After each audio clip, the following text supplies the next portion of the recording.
Tidak lama kemudian, seseorang berteriak mengabarkan bahwa Cheng Yang terjatuh di kolam halaman. Segera Cheng Shaoshang berlari mencari Cheng Yang. Di tepi kolam terlihat Wang Ling dan Lao Li tengah bersiap menjebak Cheng Shaoshang dengan menggunakan tali yang direntakan di kedua sisinya. Tapi sayang, Cheng Shaoshang ternyata menyadari trik ini. Dia pun segera memotong tali itu hingga menyebabkan Wang Ling dan Lao Li jatuh berkelimpangan. Cheng Shaoshang segera menolong Cheng Yang. Wang Ling dan Lao Li tidak membiarkan Cheng Shaoshang dan Cheng Yang lepas dari tangan mereka. Tindakan Cheng Shaoshang yang berani menarik perhatian Si Liang hingga laki-laki berpaling dari Putri Yujang benar-benar membuat keduanya marah. Wang Ling mengatai Cheng Shaoshang sebagai gadis yang kasar, tidak bermoral, dan tidak berpendidikan. Tidak terima dengan olokan Wang Ling, Cheng Shaoshang langsung menonjok dagu Wang Ling, kemudian dia benturkan kepalanya dengan kepala Lao Li. Yuan Sanjian dan Lao Yu yang mengetahui perkelahian 4 gadis itu berusaha melerai mereka. Jenderal Ling Puyi beserta 2 ajudannya sebenarnya berniat melerai juga, tapi mereka balik badan lagi begitu mengetahui sudah ada 2 pria yang menengahi. Tidak mudah untuk melerai para gadis itu karena Cheng Shaoshang sendiri mendekap erat badan Wang Ling sembari mencubiti pinggangnya dan menggigitinya berulang-ulang. Setelah puas, Cheng Shaoshang segera berdiri, kemudian dengan gerak cepat dia memukul mukanya sendiri dan kemudian berpura-pura jatuh pingsan di dekapan Yuan Sanjian. Qi kekeh membela Cheng Shaoshang di persidangan keluarga yang dipimpin langsung oleh Ratu Ruyang dengan dihadiri oleh Nyonya Yuan Ye, Nyonya Sang Sun Hua, dan juga Ibunda Putri Yuchang. Dia meyakinkan Ratu Ruyang bahwa perkelahian ini terjadi karena dipicu oleh tindakan Wang Ling dan Lao Li. Cheng Shaoshang dan Yang di sini hanyalah pihak yang menjadi korban. Wang Ling jelas membela diri. Dia balik menyalahkan Cheng Shaoshang karena jelas-jelas dia yang terlebih dulu memukulnya. Bahkan badannya penuh luka karena cubitan dan gigitan Cheng Shaoshang. Cheng Shaoshang tak mau kalah. Dia tunjukkan luka lebam di mukanya untuk membuktikan bahwa dia adalah korban. Dia memukul Wang Ling karena Wang Ling terlebih dahulu mengejeknya sebagai gadis kasar dan tidak berpendidikan. Mereka mengatainya demikian karena kesal trik untuk menjerat Cheng Shaoshang dengan tali berhasil digagalkan oleh Cheng Shaoshang. Mendengar penjelasan Cheng Shaoshang, Ibunda Putri Yuchang tidak percaya. Tidak ada bukti bahwa Wang Ling dan Lao Li berniat menjerat Cheng Shaoshang dengan tali. Tak lama kemudian, Ling Puyi memasuki ruangan sembari membawa tali yang diminta Ibunda Putri Yuchang sebagai bukti perbuatan Wang Ling dan Lao Li. Melihat ini, seluruh yang hadir di ruangan itu tidak bisa berkata apa-apa lagi. Terlebih, Ling Puyi mengancam akan mengambil alih kasus ini jika Ratu Ruyang tidak bisa memutuskan perkara ini dengan adil. Kasus ini akhirnya berakhir dengan damai.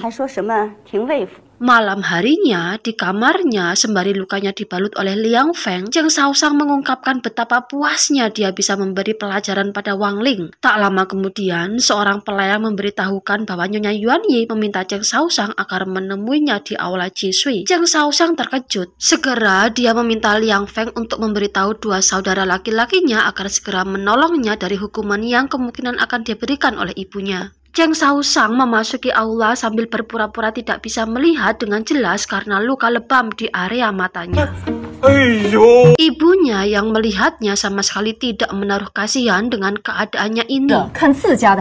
Namun sebaliknya, ayahnya langsung luluh begitu melihat keadaan Cheng Shaoshang. Oleh karenanya, Jenderal Cheng Xi terus-menerus merayu istrinya agar memaafkan kesalahan yang diperbuat Cheng Shaoshang di Istana Ruyang. Tidak mudah bagi Jenderal Cheng Xi untuk meyakinkan istrinya itu meski alasan yang diberikan Cheng Shaoshang kali ini juga tidak salah. Hampir saja Cheng Shaoshang ditendang oleh Nyonya Yuan Yi, tapi beruntung tindakannya ini dicegah oleh 2 saudara laki-lakinya dengan terus-terusan merengek memohon ampunan untuk sang adik pada ibunya itu. Nyonya Yuan Yi jadi risih mendengar rengekan 2 putranya itu sehingga dia mengusir ketiga anaknya dari hadapannya. Cheng Shaoshang akhirnya bisa selamat dari hukuman ibunya saat ini. Namun, dia masih takut kalau besok-besok ibunya akan menghukumnya. Oleh karenanya, 2 saudaranya menyarankan agar dia kabur dari rumah untuk beberapa hari. Tanpa berpikir panjang, Cheng Shaoshang segera pergi dari kediamannya dengan ditemani Liang Feng. Namun sayang, hari ini cuaca di luar rumah sangatlah dingin dan berangin. Kebetulan Cheng Shaoshang berpapasan dengan Yuan Sanjian dengan keretanya. Tanpa memperdulikan aturan sosial yang ada, Cheng Shaoshang menerima tawaran Yuan Sanjian untuk masuk ke keretanya.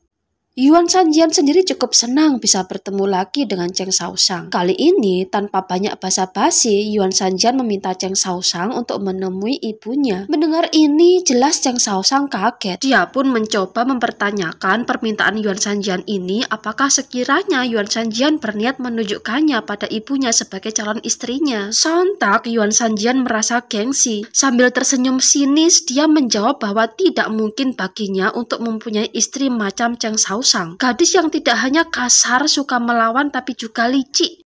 Ucapan Yuan Shanjian ini lagi-lagi menyinggung harga diri Cheng Shaoshang. Tanpa banyak omong, Cheng Shaoshang langsung berpamitan untuk meninggalkan kereta Yuan Shanjian.